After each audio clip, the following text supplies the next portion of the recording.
بسم اللہ الرحمن الرحیم۔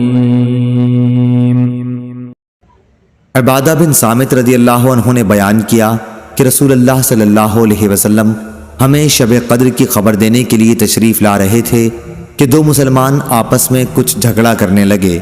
اس پر آپ صلی اللہ علیہ وسلم نے فرمایا کہ میں آیا تھا کہ تمہیں شب قدر بتا دوں، لیکن فلاں اور فلاں نے آپس میں جھگڑا کر لیا، پس اس کا علم اٹھا لیا گیا اور امید یہی ہے کہ تمہارے حق میں یہی بہتر ہوگا، پس اب تم اس کی تلاش آخری عشرے کی 9 یا 7 یا 5 کی راتوں میں کیا کر۔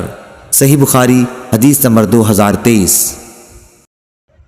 ابو یغفور نے بیان کیا، ان سے ابو زحا نے، ان سے مسروق نے اور ان سے عائشہ رضی اللہ عنہا نے بیان کیا کہ جب رمضان کا آخری عشرہ آتا تو نبی کریم صلی اللہ علیہ وسلم اپنا تہبند مضبوط باندھتے، یعنی اپنی کمر پوری طرح کس لیتے، اور ان راتوں میں آپ صلی اللہ علیہ وسلم خود بھی جاگتے اور اپنے گھر والوں کو بھی جگایا کرتے تھے۔ صحیح بخاری حدیث نمبر 2024۔